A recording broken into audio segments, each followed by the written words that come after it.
heck is that? Is that coming from the house? Ugh, well I better go check it out then, I guess.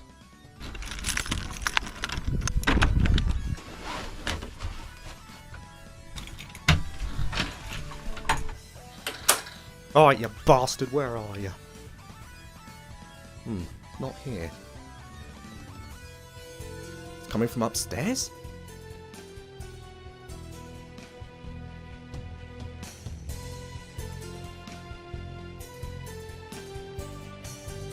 What the heck is this?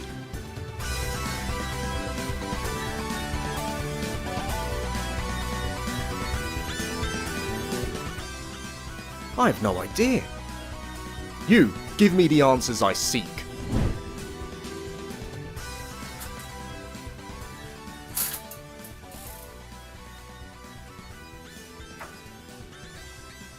Gus games are known for their stellar soundtracks, and Ar Tonelico is no exception. A world nearly destroyed by a cataclysmic event. Bonds are extremely intimate. I wouldn't mind a cod and chips tonight. Special beings inhabit this world, and they're able to use song magic for both attack and defense.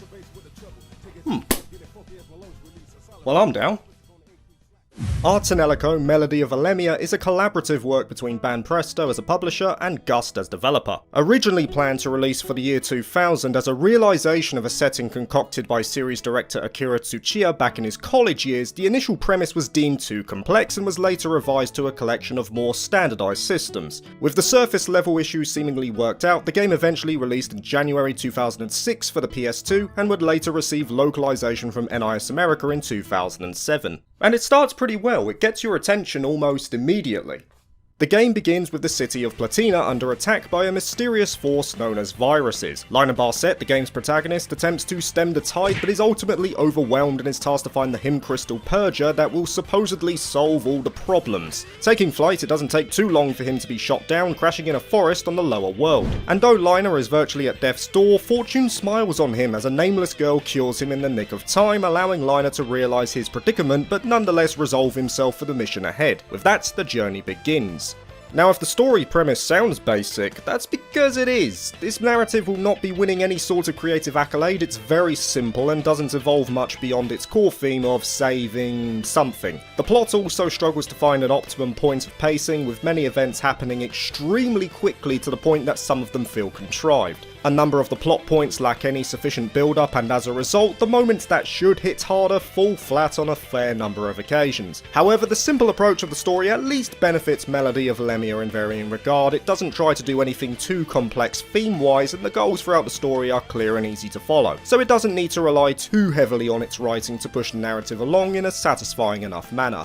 Saying that, Melody of Elemia does get props for its ambition and setting. The game takes place in the land of Sol Seal, a continent with two notable structures, those being the Tower of Ar Tonelico and the landmass of the Wings of Horus, which also acts as a separator between the civilizations. The lower world is generally considered less technically literate but thirsting for knowledge, while the higher world is defined more by its technology and serving a core purpose. Melody of Elemia also shines in that it has its own language, crafted for the game, environments are varied, and there's a decent aspect of exploration to be had as well.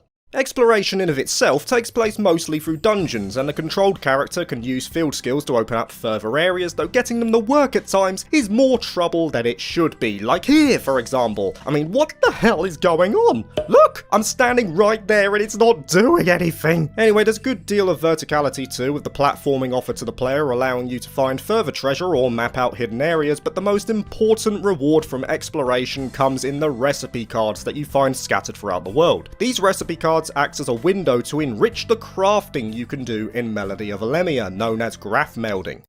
I mean, what else did you expect from Gust? Of course crafting is going to be important.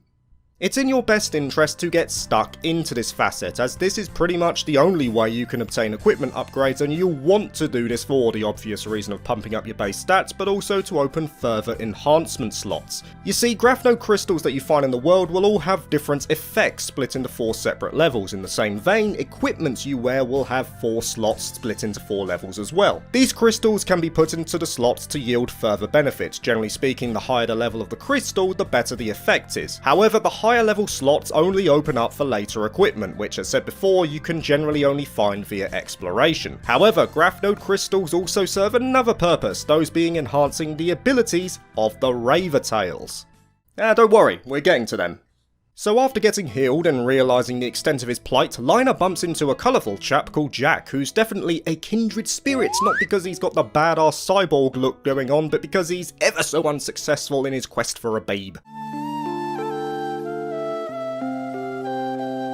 I shouldn't make too much fun of Jack though, as he is an advocate of the bros first philosophy, and thus he decides to help Liner by bringing him to the town of Nemo to get more hints on the Purger Hymn Crystal, and to also find a mechanic who can repair his totaled ship. Their peace is short-lived though, as upon entering they spot a Tower Guardian attacking the townsfolk along with the same girl who saved Liner back in the forest. With sword in hand, or Gatling gun in the case of Jack, they swoop in and team up to take down the threat. Melody of Elemia uses a turn-based battle system similar to Atelier Iris, but in terms of modern Gust iterations, it reminded me heavily of the system from Blue Reflection's Second Light. Turn order is displayed on an above timeline, and characters have a choice of skills, attacks, items, or most notably, the ability to guard the Ravertail. The use of the Ravertail is the aspect that allows this battle system to really pop off. While the active members on the front line are limited by turn order, the Ravertail has no such restraint and can act whenever the player wishes. The abilities available to them are split between songs for offense and support.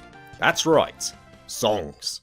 For you see, in Ar Tonelico, we don't just use primitive methods like bows and swords, we take our enemies down through the power of dance.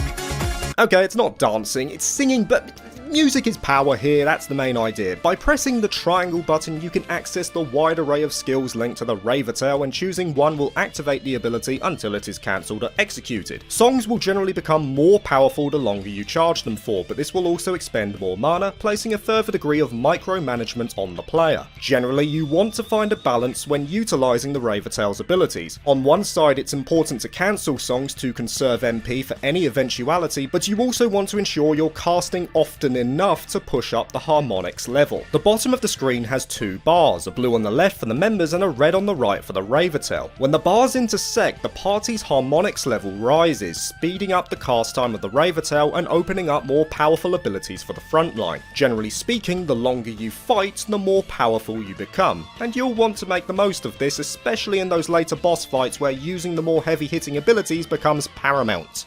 And if you were in any doubt about the power of the Ravertails, well, they use literal spirit bombs to decimate the enemies. Yeah, give me your energy, people! In all seriousness though, this is a pretty inspired battle system. Not many take the same mould as this. It's still got the draw of a turn-based battle system, but the Ravertail ensures that there are lots of options and player inputs required throughout. Attacks have real impact, and item usage is quite important in the longer fights. As mentioned earlier as well, those Grathmeld crystals that could be put into equipment can also be installed into the Ravertails themselves, which adds further effects to the abilities when they're cast. For example, adding high-level installation buffs to a healing-centric song basically turns the front line into a wrecking crew. But there is a cost to installation. You see, the process is very painful for the Ravertails, and they can only do this with someone that they can trust. And during these moments of vulnerability, you're going to notice something else that this game flaunts quite often.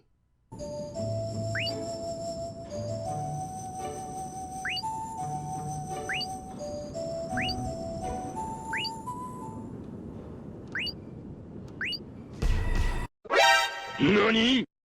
Yes, innuendo. Honestly, this game should definitely double as some sort of dating sim. The two main heroines, those being Orica and Misha, are very much pining for our man Liner, but in all seriousness, this is a charming part of the game, watching them gradually open up and develop those relationships. In typical Gust fashion, this is where the game really shines. The characters, not just the Ravertails, are colourful and enjoyable to journey with. Everyone has their own story to tell, their own goals, and it's fulfilling to see them play out, even if the English voice acting is a bit wooden at times. Seriously, I'd like to know if they were even in the same room with each other when recording these lines. How I know. But if you plan on joining the church, I'll kill you right here and now. What? Why? I'm just following orders. If you join, you die. It's that simple. Orders? Who would order someone to do that? but that's not a massive deterrent. The characters are written fairly well throughout, and that holds very true for the Ravertales. Exploration serves another purpose in that looking around the world will give you talk topics that allow you to talk, as the name suggests, with the Ravertales when resting. These topics each correspond to a particular level which translates to the mechanic of diving.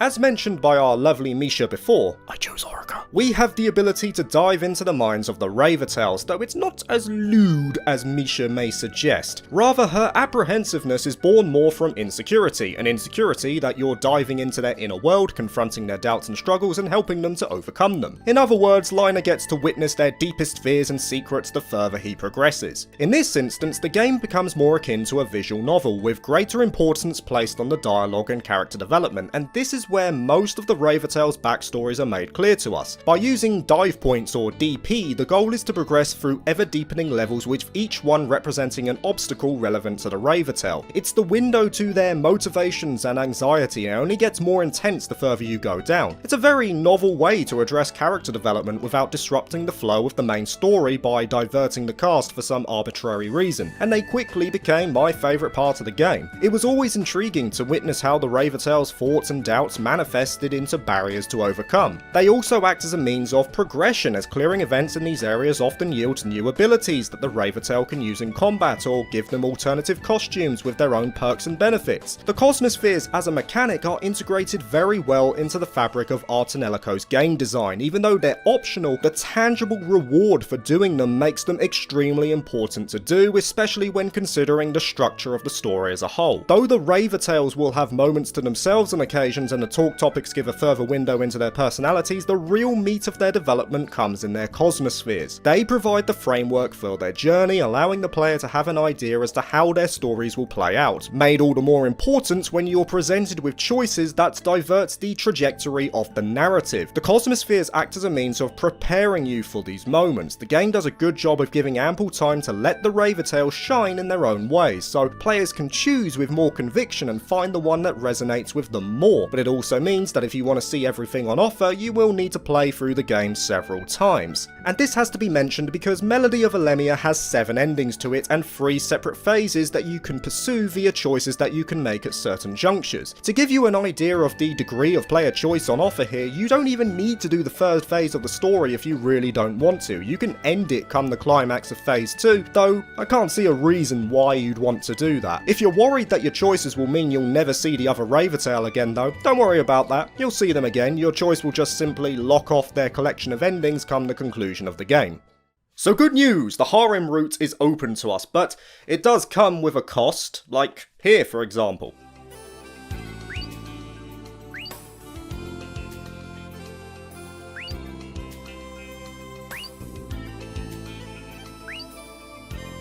Look Misha, I'm sorry, but I gotta do this for the complete ending, but as a show of apology, I will sit down and listen to you sing. In fact, please do sing.